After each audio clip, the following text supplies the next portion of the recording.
Hey, I'm Aaron from GameEnthus.com, and once upon a time there were two 9-card solitaire games called Orchard and Grove. And then one day, Mark Tuck came along and decided to finish the trilogy. But not like in a Godfather 3 kind of way. Like a trilogy that is necessary and like good. Anyway, Orchard and Grove, very fun games. But they're not the focus today. The focus today is Forage. Forage is the final installment of the Harvesting trilogy. So this is the latest and greatest from Mark Tuck. Also, these games are published by Side Room Games. So in this one, you're going to have, mice, in addition to acorns and berries and mushrooms. You know, like you do. So there's things in this box. And yeah, this is the Ed Wood mouse. So there you go. The Ed Wood mouse. This is a bunch of dice. Because there's a bunch of dice. In terms of like some background and context for why you're here. You're going to be searching different areas of the woodland for wild food. Gather as much as you can by playing cards so matching areas overlap. Alright, so it plays very similarly to its older siblings, Orchard and Grove. So it's going to come with 18 woodland cards, 15 custom dice, and 1 Ed Wood mouse token. So the turns are kind of similar to that of Grove and an Orchard. So you're going to have different cards representing different foods in the woodlands. So you're going to have acorns, mushrooms, and berries. But if you notice, you have cards that are divided in half, diagonally. That's going to be interesting. It's going to create options, but then also it's going to create some limitations in terms of scoring, because I believe you're going to lose points for that at the end of the game. At least I did in the games that I played. Yeah, you subtract a point for any die that is on a split area. Subtract 2 for any die that's showing a mouse. And so there's mice.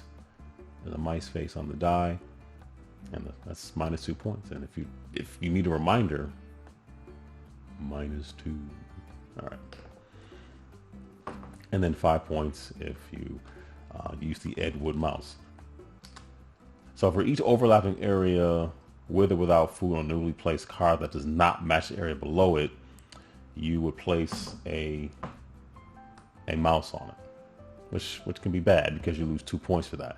But once per game, you can remove the mouse die, return it to here, and then place the Ed Wood token on the area, because thematically the Ed Wood mouse, which is a considerably larger mouse, look at that, how big that is, scared off the other one. But this area cannot be overlapped again.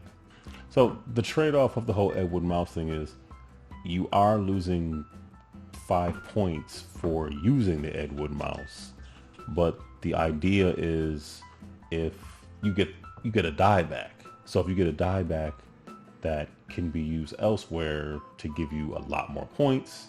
As you see, it goes from 1 to 3 to 6 to 10. That's 10. And then up to 15. So you're losing 5 points to put this down, meaning you can't overlap it, but you do get the die back.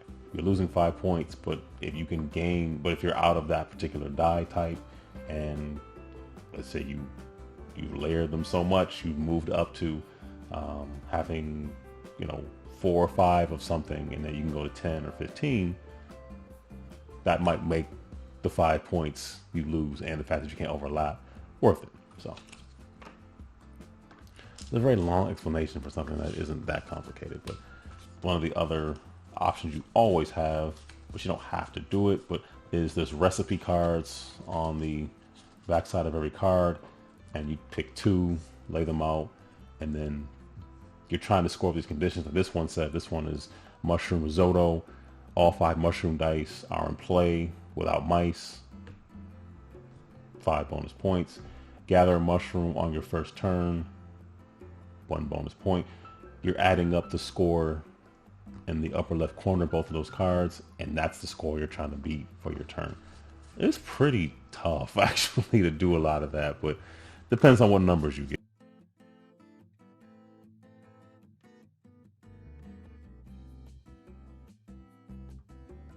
Chestnut spread. All chestnut dice, including any mice, score double. Okay, that's why it's 34. So, yeah. So they also, I really want to focus on chestnuts. And this one's a chestnut tart. At least one chestnut die has a value of exactly 10. You get a bonus 6 points. That's even higher than the 15 you can get naturally. So you put one card in the center to start off with. You take 2 cards, and on your turn, you're essentially putting a card down and then taking a card. So, and I do want to focus on chestnuts. Let's say I did this. So I'm going for chestnut and mushroom there. Okay. So I believe if I'm playing this correctly. I put a mushroom there. I have 1, right? I think I'm doing that right. So I think that's 1. I matched 1, right? All right, so I'll take another card and we do this again. I think I'm able to do that. So now I'm introducing a berry there, which means I take this one. Now I put another chestnut down. So I'm going to move that to 3. Approximately 10 hours later. 54. I already subtracted the mice. Yeah, I think I did something wrong, but that's okay. I had fun. Always had fun playing these games. So that is Forage, and it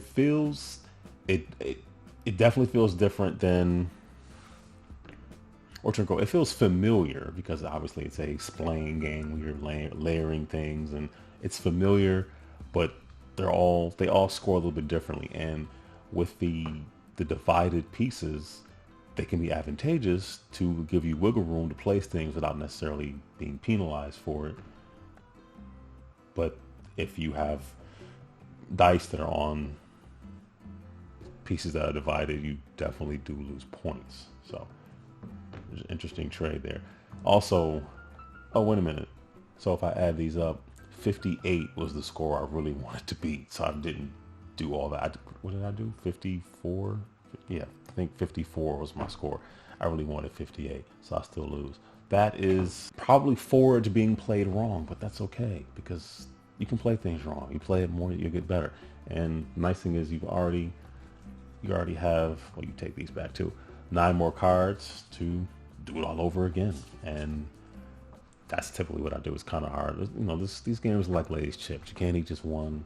You're not going to play one time. So I'm going to shut this off and probably do another game where I'll play immaculately and no one will see it. And because it's not recorded, no one will believe me. But it's okay. Anyway, that's Forage from Mark Tuck, published by Sideroom Games. There'll be a link in the description for whatever crowdfunding site it's on. I'm forgetting which one. Maybe it's GameFound. Anyway, either way, it'll be in the description.